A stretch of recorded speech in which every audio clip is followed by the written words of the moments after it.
guys, alas 5 ng hapon.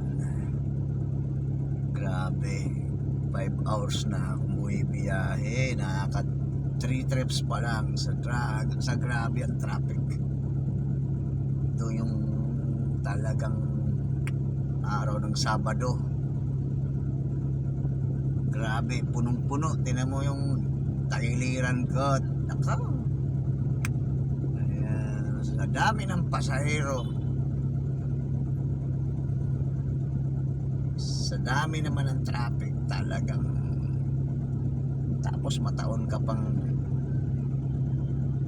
120 lang yung pamasahe. Nako po, pag hindi ka marunong sa technique ng biyahe ng Grab, talagang wala, mauubos lang sa diesel.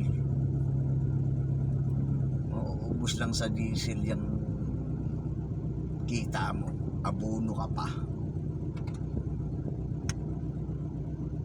Kaya kailangan pili-pili ka ng kahit matraffic ka, basta maganda yung yung pamasahe.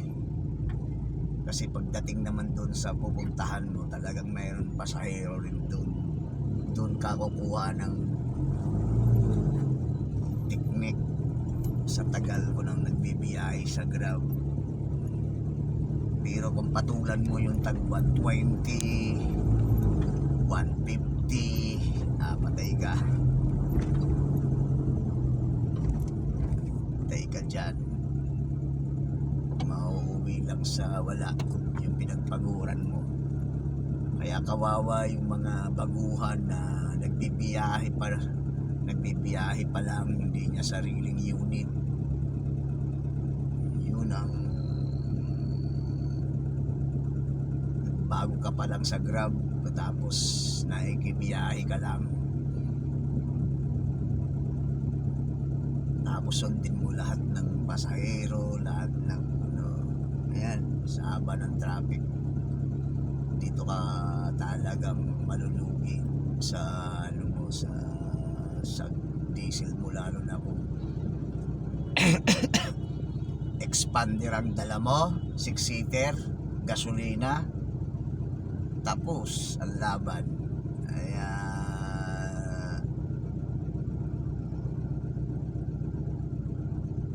pagka hindi ka marunong sa technique sa pagbibiyahe ng Grab,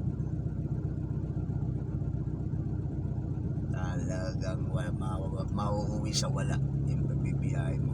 Kaya thank you. Tabay natin mamaya sa dating ng hapon, o mga maluluwag yan, mga 9 or 10 o'clock ng gabi. Yan, luluwag-luwag na yan kasi magsiuwian na yung mga kasi alas 12 na ngayon ang labasan sa mga mall. Kaya mamaya shout out tayo.